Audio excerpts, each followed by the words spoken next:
लेकिन यहाँ pick and choose की पॉलिसी है। और पिक एंड चूज कैसे हम पकड़ रहे हैं? जो विपक्ष में है, जो सत्ता में है, जिसके पास ज़्यादा संभावना है भ्रष्टाचार का, वो बच जा रहा है, और जो विपक्ष में है, जिसके पास संभावनाएं कम है, उसको सीबीआई ईडी पकड़ रही है। यही तो मैं कह रहा हूँ। मैंने कहा कि जो सत्ता में आ जाते हैं, जो विपक्ष में थे, वो चाहते हैं कि जेपीसी बने।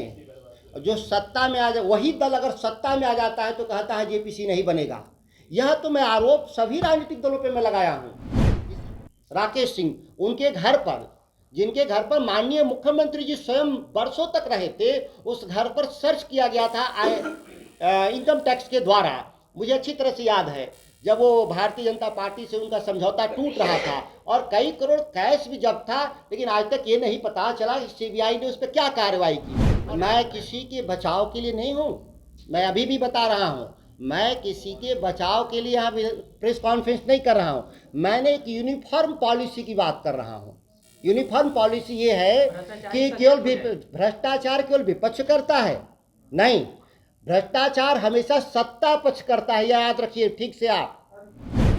अब ये खबर आ रही है कि इरेला का कौन मालिक है ये कंफर्म नहीं है, और इरेला जो है वो बिजनेस पार्टनर है अडानी के, और उसके अलावा जो ईडी के प्रमुख हैं उनको जो ड्यूटी बढ़ाया गया है उसको भी दिल्ली के कोर्ट में एक तरह से जो है चुनौती दी गई है। तो ये पूरे मसले को आप कैसे देखते हैं? हमने आपको इसी पिछले वक्तव्य में मैंने बोला कि जो सत्ता में बैठा होता है वही भ्रष्टाचार करता है।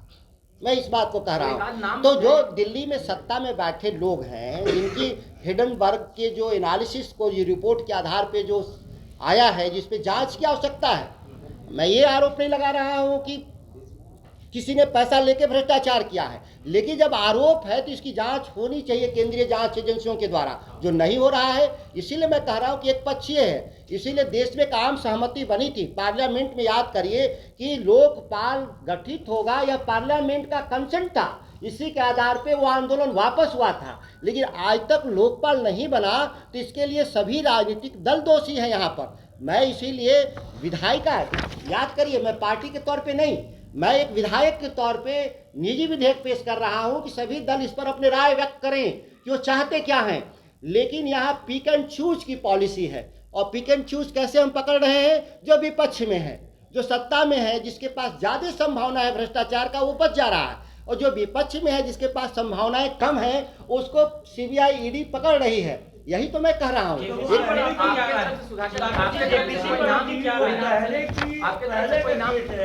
सीबीआई लोग छापे मार रही है, पहले का केस है, जब सत्ता में थे लालू यादव तब का केस है। आप बोल रहे हैं कि सत्ता वाले ही भ्रष्टाचार करते हैं, तो क्या उन्होंने भ्रष्टाचार किया है? मैंने कहा कि इस मसले पर जिस मसले पर दोबारा नहीं, हमको लगता कि 5वीं या 6वीं बार ये जांच हुआ, छापे मारी हुई है। एक FIR पे ये 5वीं या 6वीं बार FIR छापेमारी हो रही है। तो भाई एक ही FIR पे 6 बार जांच होगा? वो तो उनकी नहीं, इसमें देखिए, इसके एक प्रोसेस सेट पैटर्न है। देखिए, मैं कानून की बात कर ले हम लोग ना, उनकी मर्जी से नहीं चलेगा ना, किसी के मर्जी, मेरे मर्जी से भी नहीं चलेगा, लेकिन सीबीआई और जांच एजेंसियों की भी मर्जी से नहीं चलेगा। कानून कहता है कि एक बार जब आप कोर्ट से बेल ले लेते हैं तो उसके बाद ट्रायल शुरू होता है, और कोई भी आपके पास नया साक्ष्य आप कोर्ट को दीजिएगा, आप वापस वहां पे नहीं चले आइएगा उसी अभियुक्त के पास, ऑलरेडी वो बेल पर है। आप कोर्ट न्याय करेगा, पनिश करेगा, उसको सभी को मान्य है। जेपीसी पर सुधाकर जी का क्या है? क्योंकि जेपीसी को जो पावर होता है वो प्रधानमंत्री से भी पूछताछ कर सकता है, तो क्या ये सरकार नहीं चाहती है कि जेपीसी, क्योंकि 6 बार बैठ चुकी है, 3 बार सरकार जा चुकी है, चाहे वो वीपी सिंह हो, चाहे अटल बिहारी जी हो, या उसके अलावा मैंने कहा कि जो सत्ता में आ जाते हैं, जो विपक्ष में थे, वो चाहते हैं कि जेपीसी बने। जो सत्ता में आ जाए, वही दल अगर सत्ता में आ जाता है तो कहता है जेपीसी नहीं बनेगा। यह तो मैं आरोप सभी राजनीतिक दलों पे मैं लगाया हूँ। इसीलिए विधायिका के भीतर बहस होना चाहिए, रिकॉर्डेड बहस होना चाहिए कि किसका क्या ओपिनियन है। कल जाके मुकरने जा, मान लीजिए मैं आज विपक्ष में हूँ और मैं कह रहा हूँ कि ईडी और सीबीआई के अधिकार जब्त हो जाएं, और कल के दिन जनता हम ही को सरकार बनाने का अवसर दे दे, और कल हम उसी का दुरुपयोग कर दें। तो लेकिन जब रिकॉर्डेड विधानसभा में आप बोलते हैं, पार्लियामेंट पे बोलते हैं, और रिकॉर्डेड माना जाता है, इसीलिए मैं चाहता हूँ बहस करके सभी राजनीतिक दल अपने बात को रख दें कि क्या चाहते हैं लोग, सर्वानुमति बनाएं, क्योंकि यह सर्वानुमति के ही जरिए मिला था अधिकार, आम सहमति, और आज सर्वानुमति टूट चुका है।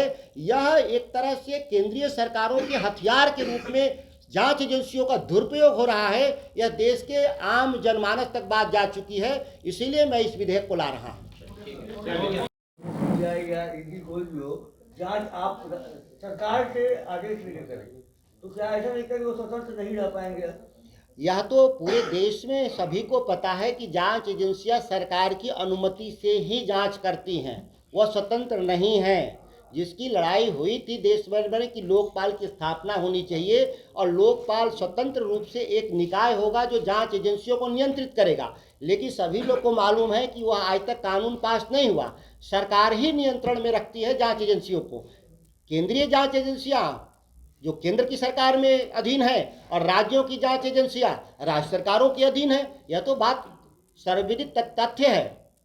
आप कह रहे हैं कि सीबीआई की जांच राज्य सरकार के अनुसार ही जांच करे, लेकिन बीजेपी कह रही है अगर राज्य सरकार के अनुसार सीबीआई अगर यहाँ जांच करती है तो भ्रष्टाचार को ये लोग बढ़ावा देना चाह रहे हैं। जेडीयू इस बात का समर्थन करेगी या नहीं? मैं जहां तक जानता हूं इस मामले में कि आपने कहा, इसीलिए मैंने अपने पिछले वक्तव्य में मैंने कहा कि 6 महीना पहले केसीआर आए थे, तेलंगाना के मुख्यमंत्री और बिहार के माननीय मुख्यमंत्री जी का दोनों का संयुक्त वक्तव्य है कि हमारी आम सहमति जो दिए हैं वो आम सहमति वापस लेना।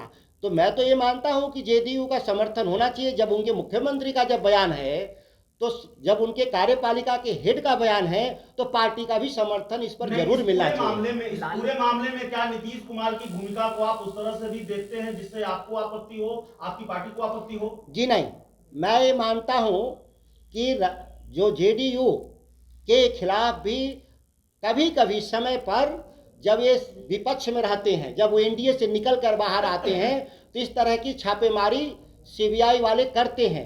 बीच में एक छापेमारी हुई भी थी जेडीयू के नेताओं पर, और मुझे अच्छी तरह से याद है कि 2012 में भी सीबीआई जेडीयू के नेता थे, उस समय के तत्कालीन जो ट्रेजरर थे, कोषाध्यक्ष राकेश सिन्हा शायद उनका नाम था, राकेश सिंह, उनके घर पर, जिनके घर पर माननीय मुख्यमंत्री जी स्वयं वर्षों तक रहे थे, उस घर पर सर्च किया गया था इनकम टैक्स के द्वारा।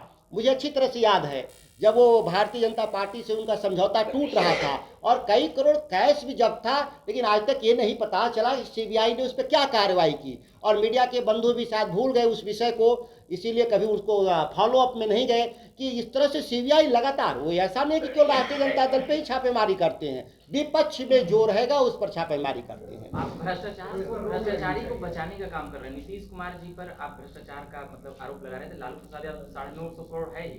रेलवे में नौकरी के घोटाले को लेकर जो बातें हुई है उसी को लेकर सीबीआई और ईडी ये सब कर रही है छापेमारी, तो आप क्यों? मैं किसी के बचाव के लिए नहीं हूँ, मैं अभी भी बता रहा हूँ, मैं किसी के बचाव के लिए यहाँ प्रेस कॉन्फ्रेंस नहीं कर रहा हूँ। मैंने एक यूनिफॉर्म पॉलिसी की बात कर रहा हूँ। यूनिफॉर्म पॉलिसी ये है कि केवल भ्रष्टाचार केवल विपक्ष करता है, नहीं, भ्रष्टाचार हमेशा सत्ता पक्ष करता है, याद रखिए ठीक से आप। तो केंद्र में जो सत्ता में बैठे हैं वो भ्रष्टाचार कर रहे हैं, उस पर कोई कार्रवाई नहीं हो रही है, कोई जांच नहीं हो रही है।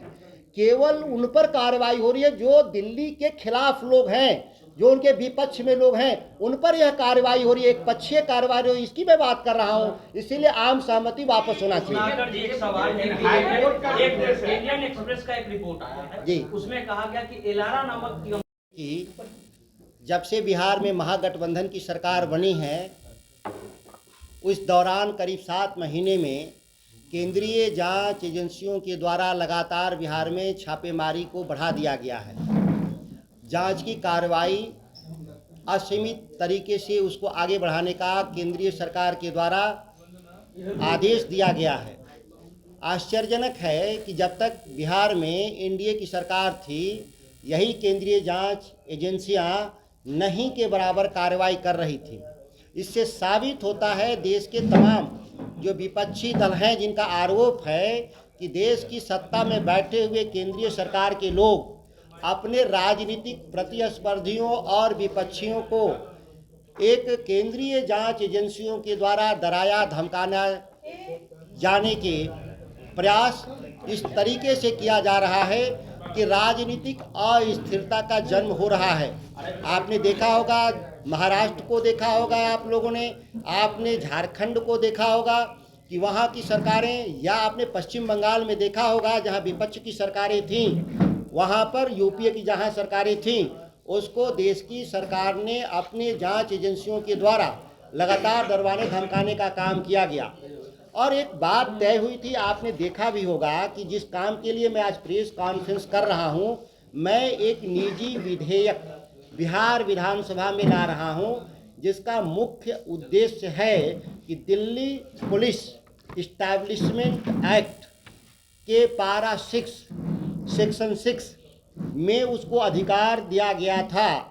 बिहार जैसे राज्यों ने, देश के तमाम राज्यों ने दिया था आम सहमति कि वह देश में कहीं भी जांच कर सकते हैं। लेकिन जिस तरह से केंद्रीय जांच एजेंसियों का दुरुपयोग बढ़ता हुआ देखकर देश के 9 राज्यों ने अभी तक इस आम सहमति के धारा 6 को वापस लेने का काम किया था। आज भी 10वां राज्य पश्चिम बंगाल ने भी वापस लेने का काम किया, जो लागू नहीं हो पाया। 6 महीना पहले आप लोग को याद होगा, तेलंगाना के मुख्यमंत्री केसीआर आए थे और बिहार के मुख्यमंत्री जी के साथ साझा प्रेस विज्ञप्ति में कहा गया था कि बिहार के भीतर भी केंद्रीय जांच एजेंसियों को दी गई आम सहमति वापस लिया जाएगा। लेकिन आप देखते होंगे, ये 6 महीना बीत जाने के बाद भी बिहार में यह आम सहमति वापस नहीं लिया गया।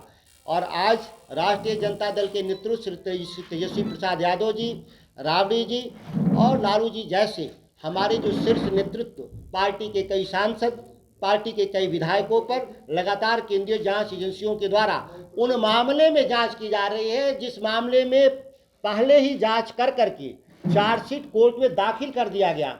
अब किसी भी जांच एजेंसी को या किसी भी तीसरे पक्ष को लगता है कि कोई नई सूचना है, कोर्ट में जाकर उसको सबमिट करना चाहिए और ट्रायल कराना चाहिए। लेकिन ट्रायल ना करा करके इस अनिश्चित काल तक जांच के नाम पर उलझाए रखना और विपक्ष की एकता और विपक्ष के राजनेताओं को धमकाना, यह एक नया सगल तो मैं नहीं कहता। इसीलिए कि जो अभी वर्तमान में जो केंद्र में सरकार में बैठे हैं, उन लोगों का खुद आरोप था, जब वो गुजरात के मुख्यमंत्री थे और विपक्ष में थे, तो उनका कहना था कि जो केंद्र की सरकार है, तत्कालीन केंद्र की सरकार, वह अपने विपक्षी नेताओं को केंद्रीय जांच एजेंसियों के द्वारा तंग एवं तबाह किया जा रहा है। कहने का मतलब कि यह सर्वानुमति है इस देश में, पक्ष हो या विपक्ष कि नहीं, यह केंद्रीय एजेंसियां दुरुपयोग की जा रही हैं। लेकिन दुर्भाग्य क्या है, जो भी हम सत्ता में आते हैं वो हम इस बात को भूल करके उन एजेंसियों का दुरुपयोग को बढ़ा देते हैं, और जो विपक्ष में है वो उसको समाप्त करने की बात करते हैं। इसीलिए मैंने विधायिका के सदस्य होने के नाते मैं इस अधिकार का इस्तेमाल करते हुए मैं निजी विधेयक बिहार विधानसभा में आज पेश कर रहा हूं, और माननीय विधानसभा के अध्यक्ष जी से मैं चाहता हूं कि इसी सत्र में बहस हो करके जो दिल्ली DSPE एक्ट को जो आम सहमति मिला है बिहार से, इसको निरस्त कर दिया जाए और केस टू केस मेरिट के आधार पे बिहार सरकार से अनुमति लेकर जांच की जरूरत महसूस करेगी राज्य सरकार, तो उसको जांच करवाया जाएगा। क्योंकि बिहार सरकार के पास खुद भी कई जांच एजेंसियां हैं, राज्य के भीतर समस्या होती है, इसकी जांच स्वयं कर लेती हैं। अगर राज्य से बाहर वह अपराध घटित हुआ हो तो वैसे में केंद्रीय जांच एजेंसियों का भी सहयोग लिया जाना चाहिए जरूरत के हिसाब से। ऐसा